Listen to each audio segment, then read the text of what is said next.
When you go to sea on a boat, it's important to know how to use ropes and how to do knots. Every boat will have lots of ropes on board, and every person that goes to sea should know how to do a series of different knots. In this film, I'm going to show you 5 essential knots.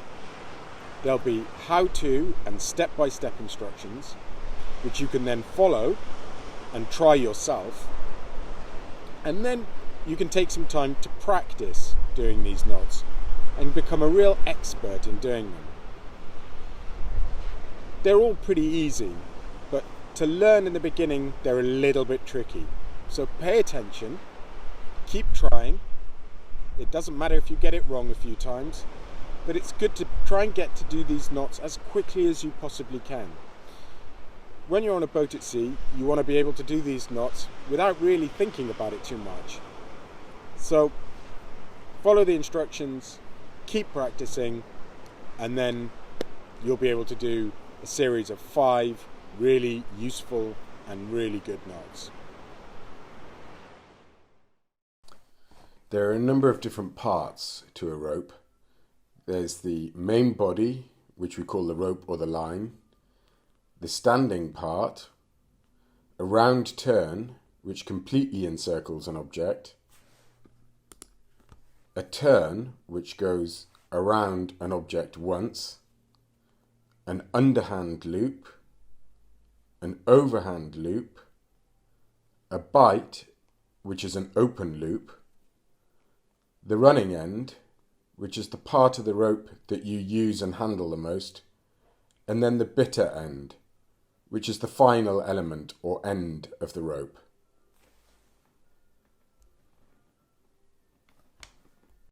The first knot we're going to learn how to do is the bowline. The bowline is used to form a fixed loop at the end of a rope.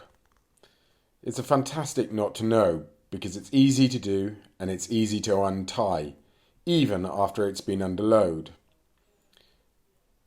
The bowline is a knot that is used in many circumstances and is probably the most useful knot you will learn. So first of all, you make an underhand loop. You take the running end and pass it through the loop, around the standing part, back through the loop, pull tight, and there you have a bowline. So step by step, make an underhand loop, pass the running end through it, around the back of the standing end, through the loop, pull tight, and there's your bowline. Once you get familiar with the bowline, you can do them really quickly. Making the loop in your hand by crossing the line over it, there you have your underhand loop, round the standing end, back through the loop, pull it tight, and there you have your bowline again.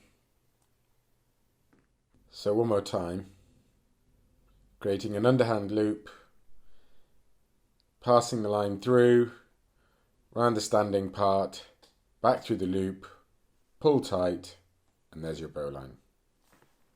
The clove hitch is a very simple type of knot. We use it for things like storing lines on the boat or hanging fenders over the side. Pass the end of the rope around the pole, continue over the standing end and around the pole a second time. Thread the end under itself and pull it tight to form the clove hitch. So pass the line over the bar, form a loop, take the running end, another loop, feed it through itself, and there's your clove hitch. Another way to do a clove hitch is by creating an underhand loop and an overhand loop, crossing them over the top of each other and placing them over a pole. This can only be done when a pole is open-ended at one end. The sheep bend is recommended for joining 2 ropes of unequal size. The thicker rope must be used for the simple bight as shown. However, it works equally well if the ropes are of the same size. Form a bight in the thicker rope and hold it in one hand. Pass the thinner rope through the bight and behind the tail and standing ends in that order. Finally, tuck the smaller rope under itself and finish the knot. So make a bight in the thicker rope, the black one, pass the thinner, the red one, through the bight, go around the back, and then underneath itself, pull tight, and that is a sheep bend.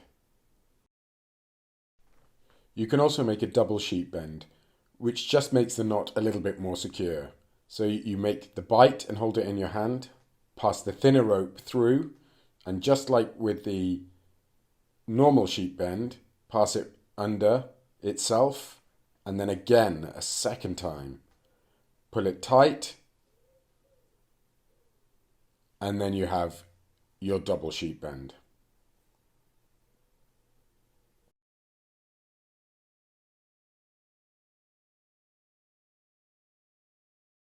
So just like the normal sheep bend, you take the thinner line, pass it through the bight of the thicker line, and the only difference is that you go around one more time and then through, and that's your double sheep bend. The figure of 8 knot provides a quick and convenient stopper knot to prevent a line sliding through a hole.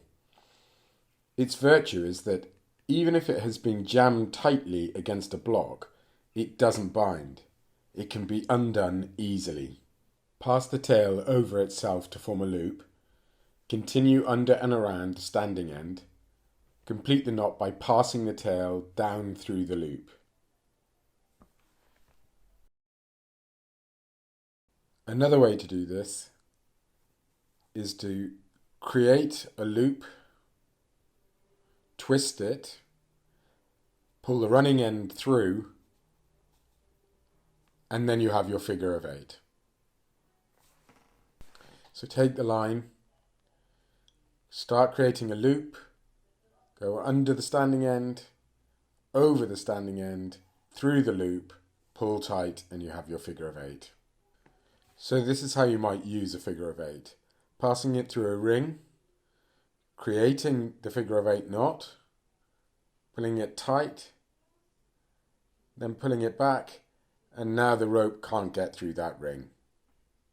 The round turn and 2 half hitches is very useful for attaching a rope to a ring, bar, pole or dock post. As the name suggests, the round turn and 2 half hitches is composed of 2 important parts. 1. The round turn. The initial round turn, actually 2 passes of the tail, should take the initial strain while you complete the knot.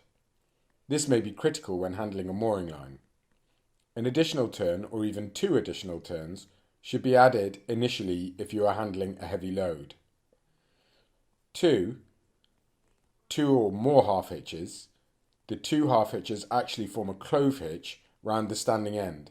However, it is common to see an additional 1 or more half hitches, either to make the knot more secure or to use up excess line. Pass the end around the post twice. This takes the strain while you tie the knot. Go around the standing end to make the first half hitch, pull this tight, continue around in the same direction to make the second half hitch. Pull tight to complete the knot. We use a round turn and 2 half hitches frequently. We use it on our trailers to pull our boats up the slipway. So here's an example of it again.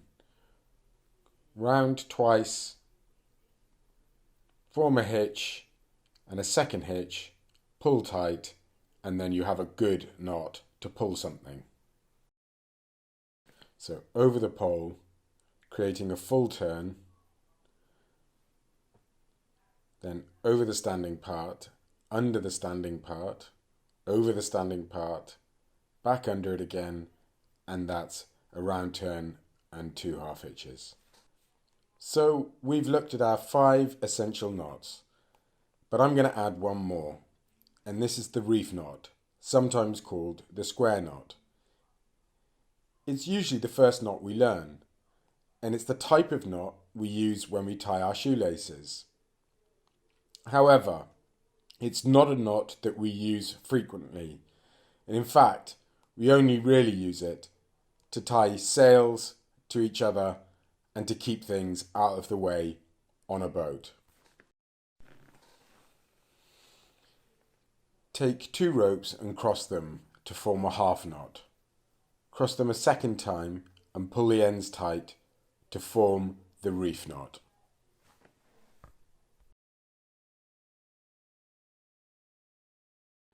So form a bight in the black rope, pass the red rope through the bight, round the back through the loop, pull tight, and that's a reef knot. Now we're going to have a look at how to coil a rope.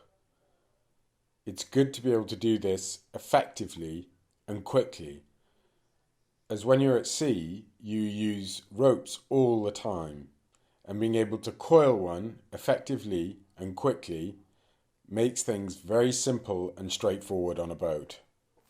So taking the running end in one hand and with the other pulling out lengths about 1 meter long out, and then feeding back to one hand, which should be kind of fixed in a position with a small amount of movement in comparison to the other, to make sure that the loops of your coil are even and that they don't cross over each other.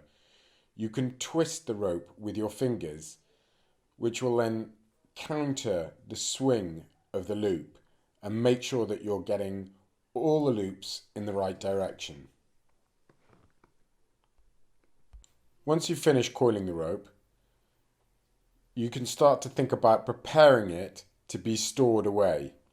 Now, the way in which you do this is you take the running end, wrap it around the body of the coil, take the running end and pull it through the centre of the coil, create a loop, pull the running end through that loop, pull it tight, and then you have a tail end to tie off in a clove hitch around a pole or somewhere on the boat. It's important to know how to throw a rope.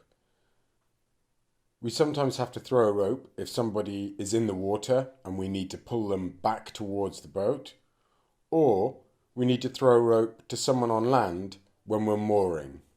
So before we throw a line, we need to coil it, and we coil it in 3 lengths that are shorter in one hand, and then we create a series of bigger loops ready for the other hand.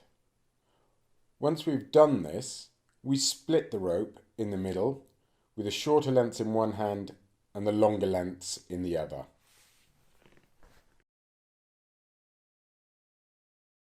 So if you look at this from a different angle, you can see 3 smaller loops and then bigger loops after that.